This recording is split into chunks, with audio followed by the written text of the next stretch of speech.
done a lot of work on this, and we'll see what happens, okay? Yes, sir, the FDA is on it. Thank you very much. Any questions on this, please? Mr. President, Yeah. is the Taliban, excuse me, is the Taliban talks completely dead still, or is there still a possibility? The talks with the Taliban are dead. Jeff? A follow-up on your decision yesterday with regard to Mr. Bolton. What led you to decide to part ways? So, John is somebody that I actually got along with very well. He made some very big mistakes. When he talked about the Libyan model for Kim Jong-un, that was not a good statement to make. If you just take a look at what happened with Gaddafi, that was not a good statement to make. And it set us back. And frankly, he wanted to do things not necessarily tougher than me. You know, John's known as a tough guy. He's so tough he got us into Iraq. That's tough. And, but he's somebody that I actually had a very good relationship with, but he wasn't getting along with people in the administration that I consider very important. And I hope we've left in good stead, but maybe we have and maybe we haven't. I have to run the country the way we're running the country. We're doing very well. We're respected all over the world again. Respected like we haven't been respected in many, many years. You look at Iran and you look at so many of the things that are happening. Iran wants to talk. They all want to talk. We're doing very well with China. And you probably saw the numbers that have come out, some of them coming out just today, but their supply chain is breaking up. The supply chain of China, which was this unbreakable, powerful tool that they had, is breaking up like a toy because companies are moving out and China wants to make a deal. We'll see what happens. We have to make the right deal for this country. China's been taking out hundreds of billions of dollars a year out of our country. And you know, I read papers like the Wall Street Journal. They don't have a clue. They haven't got a clue. They don't make any excuses for the fact that China has been literally ripping off the United States in the worst manner for so many years. $500 billion pouring out of the United States. And I hear people, I don't even know, do these people have any education on anything? It's common sense maybe more than anything else. But I look at some statements that are made from so many different people. And you know, John wasn't in line with what we were doing. And actually, in some cases, he thought it was too tough what we were doing. Mr. Tough Guy, you know, you have to go into Iraq. Going into Iraq was something that he felt very strongly about. So we're right now in for over $7 trillion into the Middle East. And I don't say it was his decision. You had a president and you had other people also, but he was very out there, I can tell you, and wanting to have them do it. And I disagreed with that decision from the beginning, even though I was a civilian, so nobody cared. But I was out there, I was outspoken about it. I thought it was a terrible mistake. Here we are many, many years later, decades later, and we're still there. And we've been acting as policemen. And I'll tell you one thing, we are hitting the Taliban right now harder than they've ever been hit. And what they did was horrible. When they killed a great American soldier, when they killed 12 people, innocent people, essentially innocent people. Because if you look, I mean, many of these people were civilians. You also had a NATO soldier, in addition to our great soldier. But when they did what they did in order to create what they thought was a better negotiating stance, I said, that's the end of them. Get them out. I don't want anything to do with them. And they've been hit very hard. And I know for a fact they said that was a big mistake that they made, and it was. But that was my decision, and what we're doing now is my decision. So we have a lot of great people that want that position. A lot of great people want a lot of positions. They want to be a part of this administration. We've done more in this administration in less than 3 years than I believe any president. You look at the accomplishments. Even today, what we're doing. You look at what we're doing today. These are big things. Nobody else would be doing this. They're big things, but we've done more than any administration probably in the history of the country. You just look at one point after another point, whether it's regulation cuts, whether it's tax cuts. You look at right to try, with these two gentlemen, so important, right to try, where people are able to use some of the incredible innovations that we've developed with the greatest labs and the greatest doctors in the world, and they could use them instead of being forced to move to and leave to other countries that don't have a clue compared to us, and now they have right to try. And by the way, a lot of people are being saved. A lot of great things are happening with right to try. But what we've done for the vets, what we've done for our great military, with spending this year, $718 billion. And by the way, that's also jobs, secondarily, but it's also jobs. Nobody's done what we've done, and we're very honored to have done it. We're in a very good footing. Our country is respected again. Mr. President, what are you prepared to do on guns? Well, I have 5 people that want it very much. I mean, a lot more than that would like to have it, but there are 5 people that I consider very highly qualified, good people I've gotten to know over the last 3 years. And we'll be announcing somebody next week, but we have some very highly qualified people. But we were set back very badly when John Bolton talked about the Libyan model, and he made a mistake. And as soon as he mentioned that, the Libyan model, what a disaster. Take a look at what happened to Gaddafi with the Libyan model. And he's using that to make a deal with North Korea. And I don't blame Kim Jong-un for what he said after that. And he wanted nothing to do with John Bolton. And that's not a question of being tough. That's a question of being not smart to say something like that. So I wish John the best. We actually got along very well. I'm sure he'll, do whatever he can do to, spin it his way. John came to see me the night before. In fact, I think a lot of you people are out there waiting for me to get on the helicopter. I'm sure you have a shot somewhere along the line. And he sat right in that chair. And I told him, John, you have too many people, you're not getting along with people, and a lot of us, including me, disagree with some of your tactics and some of your ideas. And I wish you well, but I'd like you to submit your resignation, and he did that. And I know he's going to do well, I hope he's going to do well, and I wish him well. Mr. President, what are you prepared to do on guns, on background checks? What are you prepared to announce? So I just spoke with Senator Toomey and Senator Murphy and Senator Joe Manchin. Just had a long talk with them just before this meeting, just hung up. And we are working very, very hard together, all of us, and we're seeing if we can come up with something that's acceptable to everybody. It's a subject that's been going on for decades. Decades they've been talking about it. So we're looking at background checks, and we're looking at putting everything together in a unified way so that we can have something that's meaningful. At the same time, all of us want to protect our great Second Amendment. It's very important to all of us. So we are now in meetings. The meetings are going to go on tonight. I'm going to speak with them again tomorrow. And I think progress is being made. I hope so. Are you willing to put background checks on all private gun sales? We're going to take a look at a lot of different things, and we'll be reporting back in a fairly short period of time. There are a lot of things under discussion. Some things will never happen, and some things can really some very meaningful things can happen. It's really a gun sense, if you think about it. What we're looking at is, and maybe that's what we should call it, the gun sense bill. But we're having great dialogue. We'll see what happens. And did you tell your chief of staff to have NOAA disavow those forecasters who said that Alabama was not in the path of the storm? No, I never did that. That's a whole hoax by the fake news media when they talk about the hurricane and when they talk about Florida and they talk about Alabama. That's just fake news. It was right from the beginning. It was a fake story.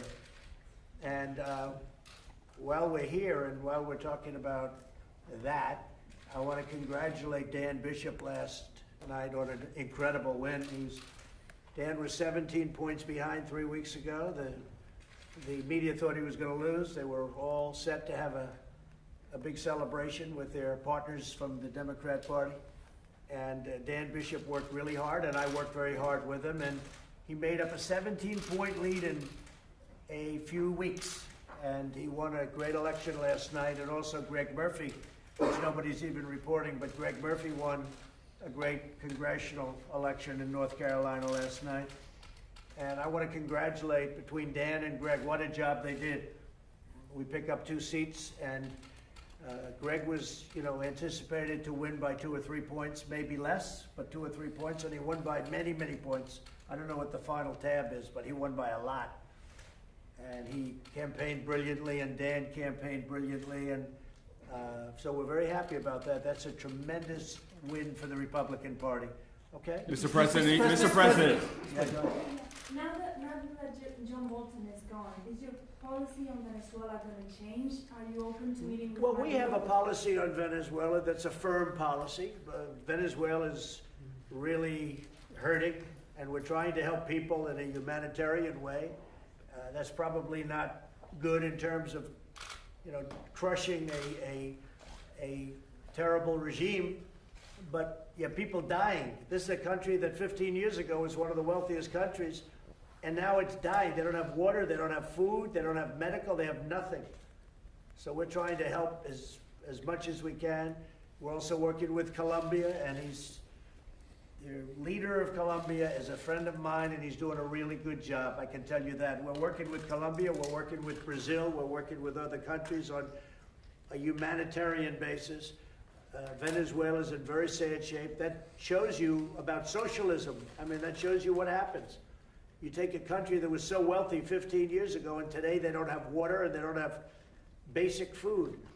So we'll see what happens. No, I disagreed with John Bolton on his attitudes on Venezuela. I thought he was way out of line, and I think I've proven to be right. But we are always watching Venezuela very, very closely. And would you be open to meeting with Maduro?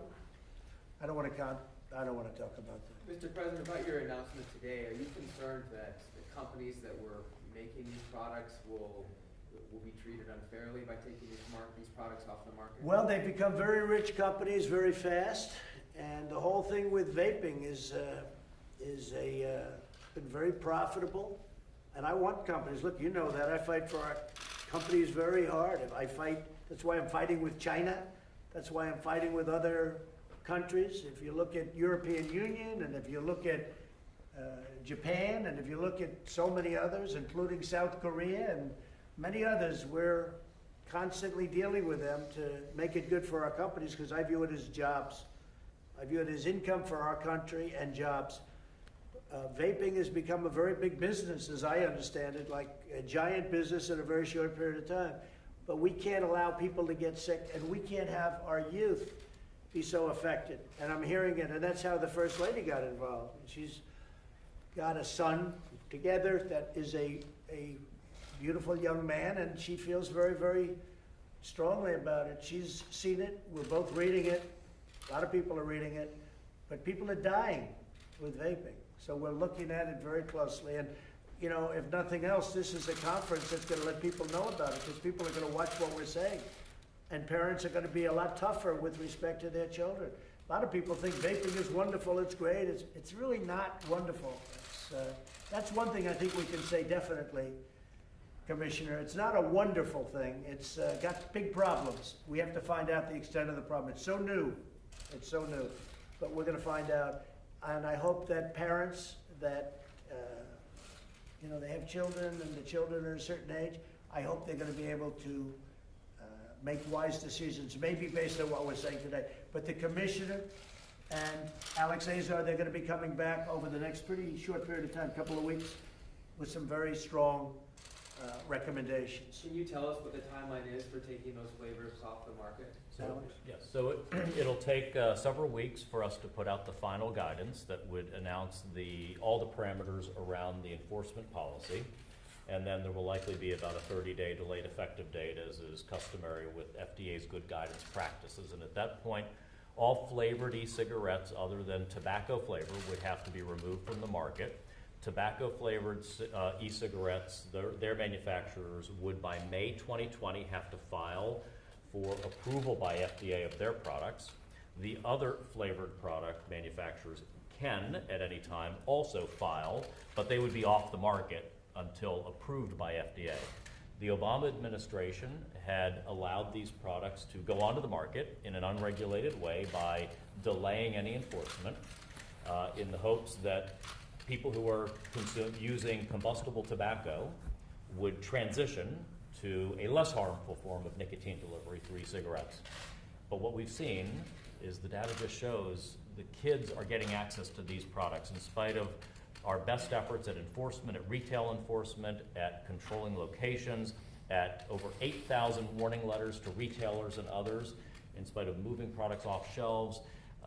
They've been going at it, so we simply have to remove these attractive flavored products from the marketplace until they secure FDA approval if they can. Mr. President, are you looking at arranging a meeting with Iranian President Rouhani at UNGA? I'm not looking at anything. Iran is a different country than it was 2.5 years ago. 2.5 years ago, they were given a lot of money by President Obama. Previous to that, $150 billion, $1.8 billion in cash, in actual cash. It's very impressive. But they are a much different country right now than they were 2.5 years ago when I came into office. And I do believe they'd like to make a deal. If they do, that's great, and if they don't, that's great too. But they have tremendous financial difficulty, and the sanctions are getting tougher and tougher. We cannot let Iran have a nuclear weapon, and they never will have a nuclear weapon. And if they're thinking about enrichment, they can forget about it, because it's going to be very dangerous for them to enrich. Very, very dangerous. Okay. Well, So do you want to meet with him or no? You can spread the word to Iran. Would you consider easing sanctions to let them, to make a meeting happen? We'll see what happens. We'll see what happens.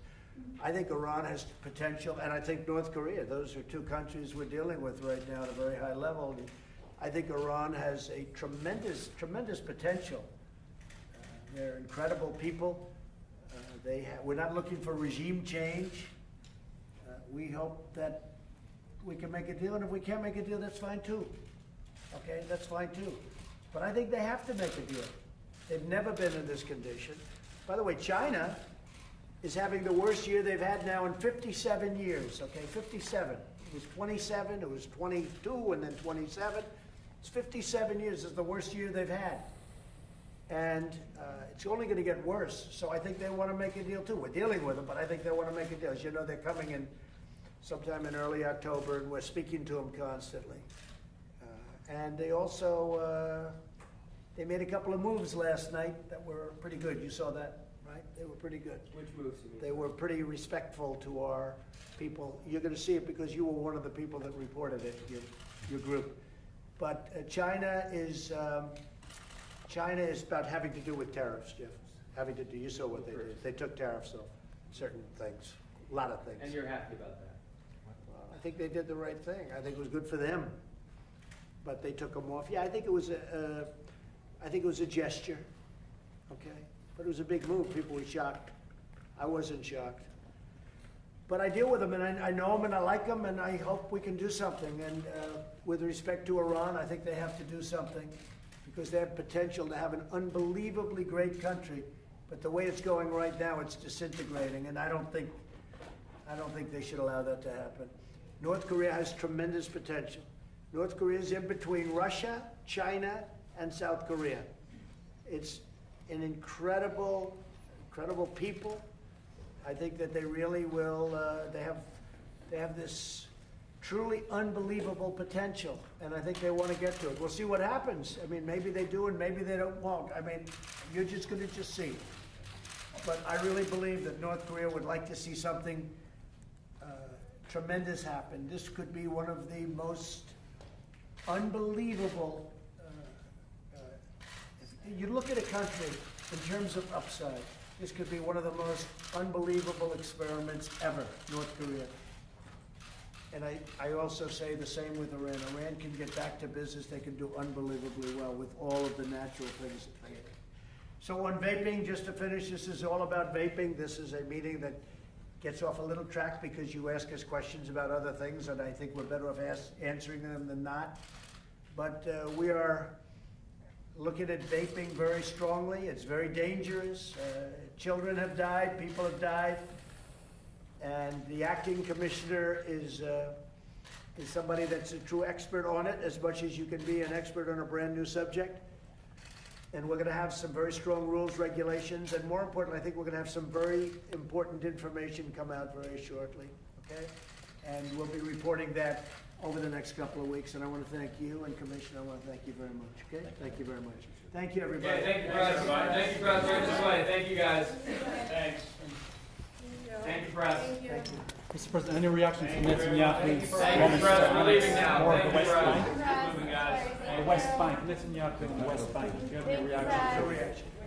Thank you. Thank you, Thank you, press. Mr. We're leaving Goodbye. now. Thank Thank you. you all very, very much. Thank you. It's a chair. Right this way, thank you. Thanks, guys. Right this way, guys. Did he say there's a chance? There's a chance.